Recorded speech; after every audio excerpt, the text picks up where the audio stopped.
Hii ndiyo hofu kubwa ya wakulima wengi wa nyanya. Unaweza kuona matunda bado ni machanga, lakini majani yameanza kukauka kabisa. Na mkulima hapa anasema alishtuka alipoamka asubuhi akakuta hali hii. Kama ni dawa za ukungu amepiga, kama ni maji amemwagilia, lakini hali hii ya kunyauka nyanya ni changamoto yake ni nini? Watafiti wanasema kwamba mnyauko unaweza kuwa na aina mbili, wa bakteria au ni fungus. Na tofauti yake ni kubwa kwenye jinsi ya kuzuia.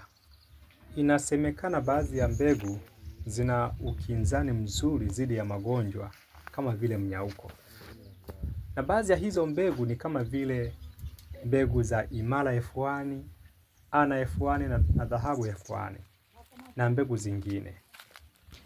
Lakini hakuna mbegu isiyopata ugonjwa kabisa. Lakini hizi zina uwezo mkubwa wa kuzuia magonjwa au kustahimili magonjwa. Na kila aina ya mbegu ina aina ya udongo wake. Kwa hiyo unapoona hali hii ya mnyauko, lazima pawepo na chanzo na tatizo. Lazima pawepo na chanzo cha huo mnyauko. Kwa hiyo ninakuomba usubscribe.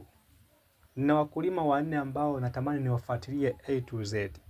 Na hawa ndio watatuletea majibu.